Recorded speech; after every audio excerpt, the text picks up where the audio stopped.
नदी बहती बहती बहती बहती बहती बहती धीरे धीरे आगे बढ़ती हुई दूसरी नदी में मिलती है। दूसरी नदी बहते बहते तीसरी नदी में मिलती है। तीसरी नदी बहते बहते चौथी नदी में मिलती है। चौथी नदी बहते बहते पांचवी नदी में मिलती है। पांचवी नदी बहते बहते बहते बहते सीधे समुद्र में ले जाकर पानी को छोड़ देती है। नदी में एक तरफा तट होता है कि दो तरफा तट होते हैं?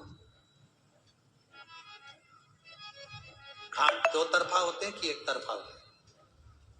नदी जो बहती है उसके दोनों तरफ किनारा होता है कि एक तरफ किनारा होता है? जम के तो बोलो जरा। दो तरफ किनारा हो।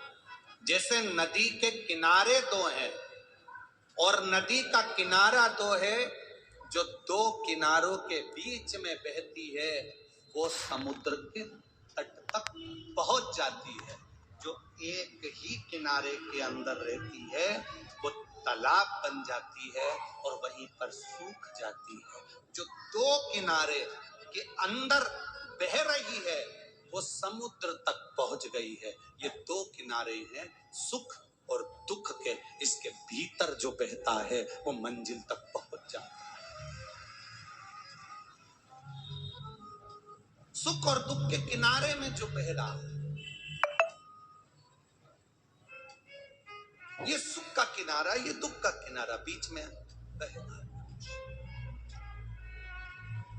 एक किनारे में अगर कोई दे रहा है तो वो तालाब कहलाएगा, कुंड कहलाएगा, बावड़ी कहलाएगी। वो धूप में सूख जाएगी, गर्मी में सूख जाएगी। पर जो दो किनारे से चल रही है, सुख दुख के किनारे में हम चल रहे हैं, दोनों तरफ से थपेड़े पड़ रहे हैं, कभी सुख आता है कभी दुख आता है, और ऐसे ही चलते चलते चलते चलते हम अपनी मंजिल तक पहुंच जाते हैं।